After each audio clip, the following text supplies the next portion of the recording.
Voltamos com o segundo bloco do Produtor Quer Saber para falar dos reflexos da Operação Carne Fraca e da delação da empresa JBS no mercado de bovinos de corte. Nesse bloco eu recebo o assessor técnico da CNA, Rafael Linhares. Bom dia, seja bem-vindo. Bom dia, muito obrigado. Então, Rafael, quais foram os principais reflexos na cadeia produtiva da carne bovina a partir da Operação Carne Fraca? Operação Carne Fraca, considerando os motivos que ela tinha de se investigar, tomou uma proporção inesperada devido à divulgação. A gente não entra em critérios da investigação, toda e qualquer investigação que traga correção de uma atividade a gente apoia. Mas a divulgação carregou algumas informações que deveriam ter sido evitadas e ocorreu uma grande crítica tanto no mercado interno, tá? O consumidor passou a ter um interesse maior no assunto e talvez o entendimento incorreto agravou um pouco a situação. E também a possíveis embargos de países importadores que também se despertaram em relação a esse assunto e começaram a ter um olho muito mais profundo com a carne bovina brasileira adentrando em seus países. Agora, Rafael, além da Operação Carne Fraca, estamos acompanhando aí dificuldades do grupo JBS. Qual é o impacto para o pecuarista? Um impacto acumulativo, somado ao impacto da Operação Carne Fraca, mais o impacto da delação JBS, a gente figura um quadro, principalmente da desvalorização da arroba. É comum causar um alarde em toda a cadeia, principalmente para o produtor, e essas operações em si acarretam um desvio de informações desviadas, que atrapalham o mercado, desvalorização da arroba, diminui a liquidez por parte da compra do frigorífico, tem toda uma atmosfera gerada aí preocupante para o produtor, preocupante para toda a cadeia. Agora, quais as medidas então que a JBS está realizando para se restabelecer na cadeia? É notório, é público, é de conhecimento de todos, a dívida a curto prazo que o grupo tem, a renegociação que ela tem tentado fazer junto aos parceiros, investidores, a venda de ativos, a empresa se desfazendo de parte de estruturas para poder gerar um caixa, para poder gerar o pagamento dessa dívida a curto prazo e também pressionando o mercado na compra a prazo. Tá? E para aquele produtor que tem a intenção de vender à vista, há um deságio de 5%. Então isso é muito ruim para o produtor.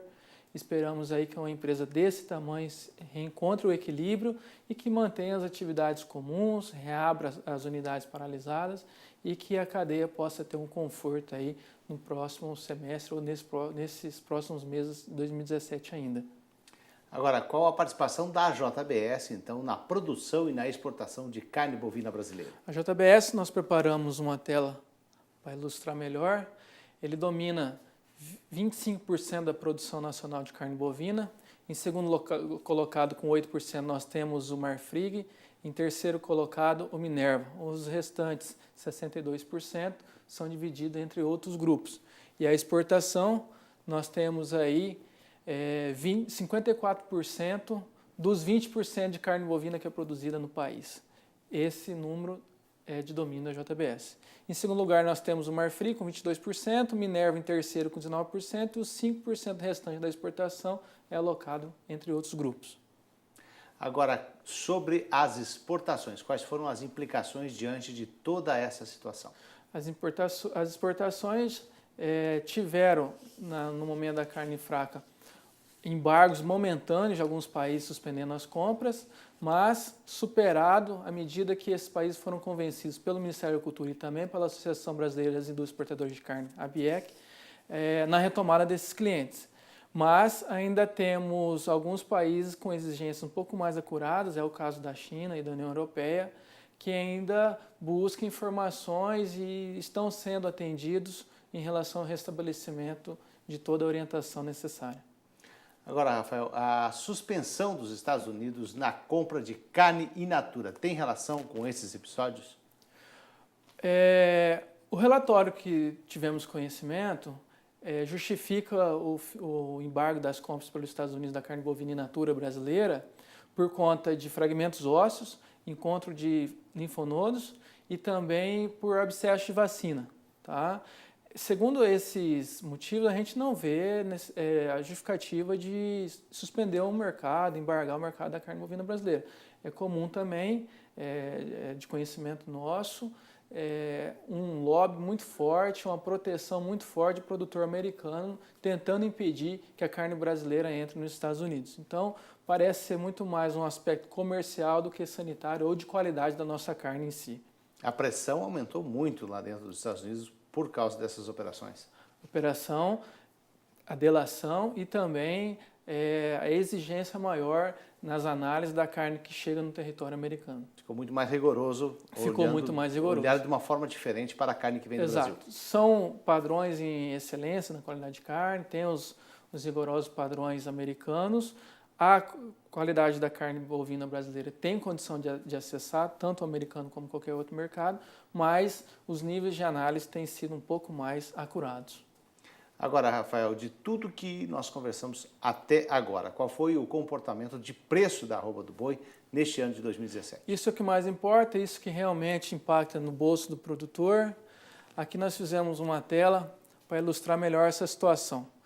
A gente fez uma análise considerando o preço da arroba em janeiro de 2017, percorrendo até julho de 2017. O que a gente percebe?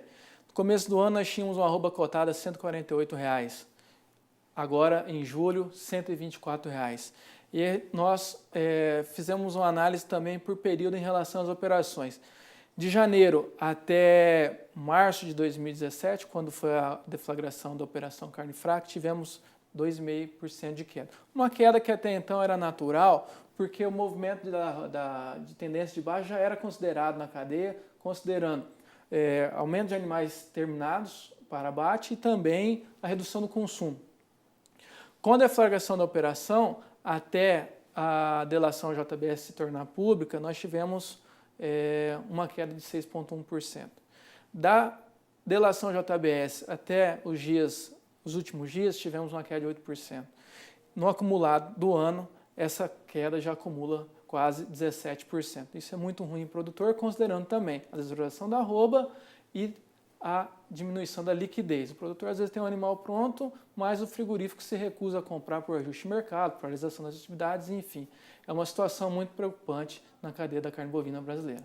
Agora, esse ano, com todo esse cenário, né, mudou todo o planejamento do pecuarista. O que ele se planejou no início do ano, quando ele estava feito aquele planejamento, agora ele tem que fazer um novo planejamento diante de todo esse cenário? Assim, sendo o produtor estava atento, ele sabia que era uma transição no ciclo da pecuária, que ia ter essa oferta maior de animais, final de safra, ele já tinha o pressentimento, a gente não esperava a operação carne fraca de delação e outros episódios da carne bovina, mas agora é olhar muito mais para dentro da porteira, verificar custo de produção e também estar atento a possíveis oportunidades de venda com garantia de recebimento, obviamente. Tá?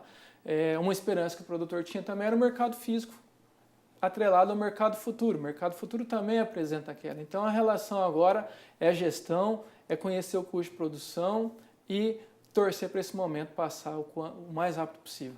Essa é a questão da garantia de que vai receber, é importantíssimo. A gente já viu episódios passados de alguns frigoríficos que acabaram entrando em questão de judicial. É bom ficar atento nesse momento com o mercado tão difícil, de ter essa garantia? É bom, essa é uma recomendação que a casa passa, é que venda em lotes pequenos, garanta o recebimento, envie novos embarques pequenos também, para que não tenha a necessidade ou a perca de toda a produção, de toda a entrega, de todo o lote que está sendo encaminhado para abate. Como é que você avalia agora nesse momento, qual é o papel do governo nesse sentido hoje? É justamente reforçar essa questão sanitária, buscar em cima da imagem lá fora da carne? Existe um trabalho de recuperação agora? Sim, tanto o Ministério da Agricultura, associações que representam os frigoríficos, nós que representamos os produtores, estamos extremamente preocupados, acompanhando passo a passo dessas evoluções, acompanhando todo o mercado, o relacionamento institucional, o que de fato cada entidade pode fazer pelo seu público, e há um momento, uma sensibilização de todos para uma possível união, uma união que mostra que a estrutura da carne bovina é forte no país, que temos qualidade na carne e que também temos quantidade para continuar tanto oferecendo esse produto a nível interno quanto ao nível externo, que já é consolidado o Brasil como um líder mundial na exportação de carne bovina. Isso incomoda muita gente lá fora, né? A gente tem essa qualidade, a gente tem esse mercado lá fora, e isso sempre acarreta nessa questão de discutir e tentar desmistificar a nossa imagem lá fora. Agora, podemos tirar algumas lições disso, né? Como acontece em relação aos abscessos, que agora está rediscutindo a questão da vacina. Exatamente. Volta esse assunto, na verdade, no público pecuarista, esse assunto é rotina, desde quando foi lançado o Programa Nacional de Erradicação contra a Febre Aftosa. A questão da reação, da formação do abscesso é preocupante, leva o prejuízo ao produtor que tem a sua carcaça desprovida dessas partes, prejuízo para o frigorífico que desfigura o corte, que perde valor na venda para os seus clientes, e que agora a gente busca uma solução para o caso, justamente com essa união, para poder apresentar ao pecuarista uma solução o mais rápido possível diante do caso. Nós temos a questão das dívidas, né? A questão da amortização também, questão de um comunicado técnico, é isso, Rafael? O Banco do Brasil, através do governo federal, sensibilizado com essa situação, depois de um trabalho que nós fizemos de avaliar o mercado da carne bovina, a gente percebe que o governo também está disposto a contribuir nesse processo. Nesse sentido, o Banco do Brasil anunciou medidas de apoio para a pecuária de corte. As medidas de apoio se dividem em dois segmentos, um de prorrogação de pagamento de parcelas a vencer entre março de 2017 a dezembro de 2017 e também a formação de novas linhas com disponibilidade de recursos de até R$1 bilhão para retenção de boi, vaca e bezerro e também para aquisição de bovinos para recria e engorda. Nós fizemos um comunicado técnico divulgando ao nosso público essas medidas de apoio, só que o Banco do Brasil, preocupado também com a questão do compromisso do seu cliente, do seu produtor, lançou uma estratificação a nível de região conforme a dinâmica de mercado e a concentração de frigorífico em cada região. Nesse sentido, nós elaboramos uma nota técnica para o Banco do Brasil e o Banco do Brasil nos respondeu com a seguinte condição: estados do Nordeste, Norte, Centro-Oeste e Minas Gerais, não há necessidade de amortização mínima no ato dessa prorrogação. Estados do Sudeste, exceto Minas Gerais, há a recomendação de que o produtor efetue 20% de contrapartida nesse saldo da parcela. E os estados do Sul, por ser menos dependente da concentração de frigorífico, por ter várias opções e por também não ter apresentado uma diferenciação de arroba considerável, assim como os estados do Brasil Central e do Norte, é recomendada o pagamento de 50% de cada parcela como amortização. Já atende o produtor que teria aquela dívida a vencer, ele pode fazer uma reprogramação de pagamento, ele pode lançar essa dívida até um ano após, e a gente entende que é um grande estímulo, um grande apoio que o governo federal concede ao setor, em especial ao setor produtivo. Tá certo, eu agradeço a participação do assessor técnico da CNA, Rafael Linhares, que falou sobre os reflexos da Operação Carne Fraca e da delação da empresa JBS no mercado da carne bovina. Muito obrigado, tenha um bom dia. Obrigado, bom dia a todos.